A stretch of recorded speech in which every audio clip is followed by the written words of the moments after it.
Millions of television viewers watching the surfing championships in South Africa witnessed a spectacle that seemed straight out of a horror film.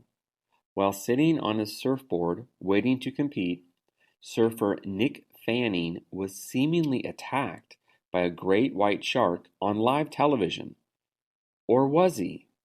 In plain sight, viewers saw the shark slowly emerge from the water and gnaw at his surfboard.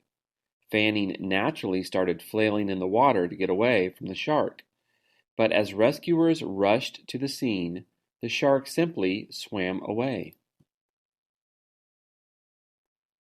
Further review of the footage suggests that perhaps the shark was not aggressive at all, and more likely just curious.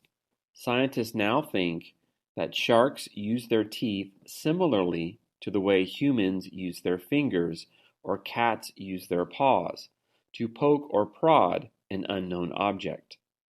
What is unclear to researchers is the nature of most shark encounters. Are sharks being aggressive or just curious? Data shows that when a shark bites a human, it is more likely to swim away than continue the attack. Most shark attacks do not end in a fatality.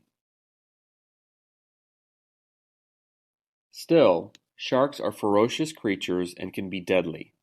The most aggressive sharks are bull sharks and mako sharks, although attacks are incredibly rare.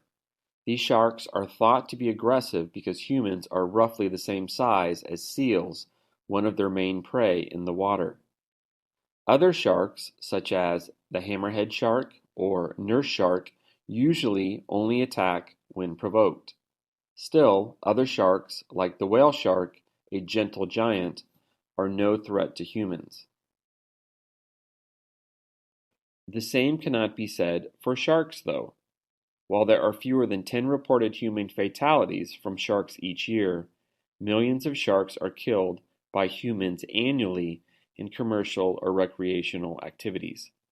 Steven Spielberg, the director of the famous horror film Jaws, has stated he regrets depicting sharks in such a dangerous manner. Perhaps he just got the roles reversed.